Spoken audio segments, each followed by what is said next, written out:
নমস্কার বন্ধুরা, আজ স্বামীজির জন্মদিন উপলক্ষে শুনে নিন যুব সমাজের পথপ্রদর্শক ছোট্ট বিলে থেকে স্বামী বিবেকানন্দ হয়ে ওঠার যাত্রা কতটা কঠিন ছিল।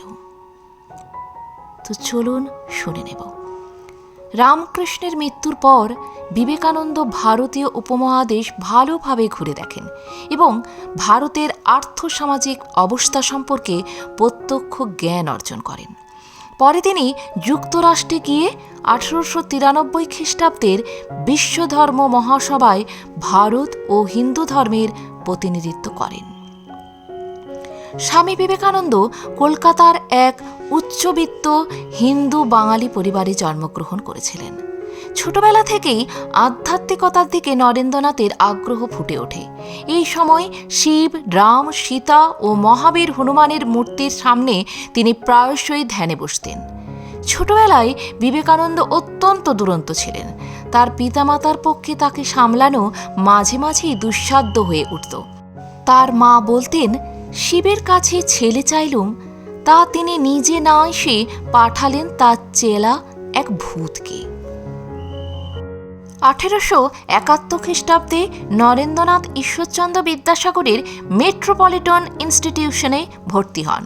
1877 খ্রিস্টাব্দে তার পরিবার সাময়িকভাবে রায়পুরে স্থানান্তরিত হওয়ার আগে পর্যন্ত তিনি এই বিদ্যালয়ে পড়াশোনা করেছিলেন। 1879 খ্রিস্টাব্দে দত্ত পরিবার আবার কলকাতায় ফিরে আসেন। নরেন্দ্রনাথ প্রেসিডেন্সি কলেজের প্রবেশিকা পরীক্ষায় প্রথম বিভাগে উত্তীর্ণ হন। তিনি ছিলেন সেই বছর উক্ত পরীক্ষায় প্রথম বিভাগে উত্তীর্ণ একমাত্র ছাত্র। নরেন্দ্রনাথ পাশ্চাত্য যুক্তিবিদ্যা, পাশ্চাত্য দর্শন ও ইউরোপীয় ইতিহাস অধ্যয়ন করেছিলেন। 1881 খ্রিস্টাব্দে তিনি চারুকলা পরীক্ষায় উত্তীর্ণ হন। 1884 খ্রিস্টাব্দে স্নাতক ডিগ্রি অর্জন করেন। পাশ্চাত্য দার্শনিকদের রচনাবলী পড়ার সঙ্গে সঙ্গে তিনি সংস্কৃত ধর্মগ্রন্থ ও বাংলা সাহিত্য নিয়েও চর্চা করেন। 1881 খ্রিস্টাব্দের শেষ দিকে অথবা 1882 খ্রিস্টাব্দের প্রথম দিকে দুজন বন্ধুকে সঙ্গে নিয়ে নরেন্দ্রনাথ দক্ষিণেশ্বরে আসেন রামকৃষ্ণ পরমহংস দেবের সঙ্গে সাক্ষাৎ করতে। এই সাক্ষাৎ নরেন্দ্রনাথের জীবনে একটি বিশেষ গুরুত্বপূর্ণ ঘটনা। সাক্ষাৎকারের প্রসঙ্গে তখন নরেন্দ্রনাথ বলেছিলেন, তাহাকে একজন সাধারণ লোকের মতোই বোধ হইল, কিছু অসাধারণত্ব দেখিলাম না। প্রথম দিকে অবশ্য নরেন্দ্রনাথ রামকৃষ্ণ পরমহংসদেবকে গুরু বলে মেনে নিতে অস্বীকার করেছিলেন, এমনকি তার চিন্তাভাবনার বিরুদ্ধে বিদ্রোহ প্রকাশও করেছিলেন। কিন্তু রামকৃষ্ণ পরমহংসদেবের ব্যক্তিত্বের প্রতি তিনি বিশেষভাবে আকৃষ্ট হয়েছিলেন। এর ফলে ঘন ঘন তিনি দক্ষিণেশ্বরে যাতায়াত শুরু করেন। প্রথম দিকে তিনি রামকৃষ্ণ পরমহংসদেবের ভাবাবস্থা ও দেবদেবীর সাক্ষাৎ দর্শনকে কাল্পনিক সৃষ্টি ও অলীক বস্তুর অস্তিত্বে বিশ্বাস বলে মনে করতেন। সেই সময় মা সারদা দেবীর সঙ্গেও সাক্ষাৎ হয় স্বামীজির। ব্রাহ্ম সমাজের সদস্য নরেন্দ্রনাথ সেই সময় মূর্তি পুজো, বহু দেববাদ ও রামকৃষ্ণ পরমহংসদেবের কালী পুজো সমর্থন করতেন না। পরবর্তীকালে তার গুরু রামকৃষ্ণদেবের কাছ থেকে তিনি শেখেন, সকল জীবই ঈশ্বরের প্রতিভূ, তাই মানুষের সেবা করলেই ঈশ্বরের সেবা করা যায়। রামকৃষ্ণদেবের মৃত্যুর পর বিবেকানন্দ ভারতীয় উপমহাদেশ ভালোভাবে ঘুরে দেখেন এবং ব্রিটিশ ভারতের আর্থসামাজিক অবস্থা সম্পর্কে প্রত্যক্ষ জ্ঞান অর্জন করেন। পরে তিনি মার্কিন যুক্তরাষ্ট্রে গিয়ে 1893 খ্রিস্টাব্দে বিশ্বধর্ম মহাসভায় ভারত ও হিন্দু ধর্মের প্রতিনিধিত্ব করেন।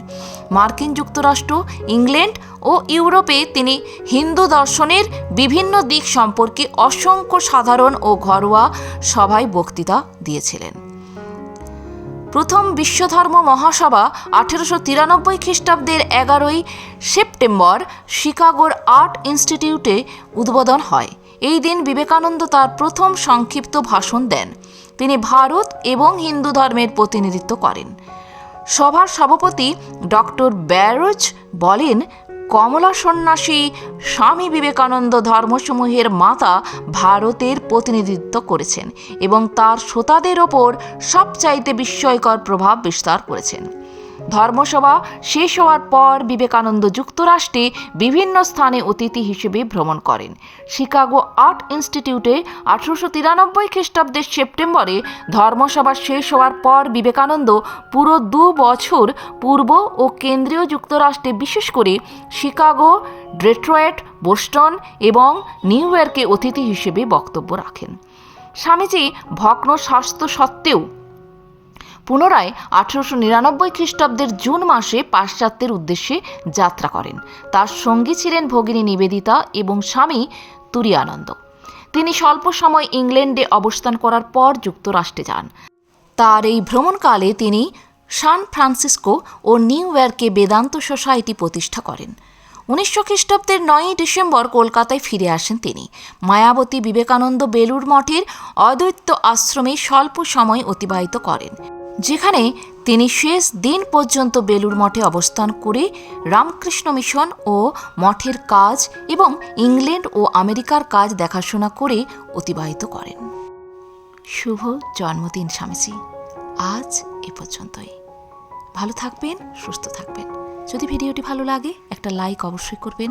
আর আপনি যদি নতুন এসে থাকেন আমার চ্যানেলটিকে সাবস্ক্রাইব করে বেল আইকনটি প্রেস করতে ভুলবেন না। সবার আগে বেলা 3টায় আপনার কাছে পৌঁছে যাবে আমার ভিডিওগুলি প্রতিদিন।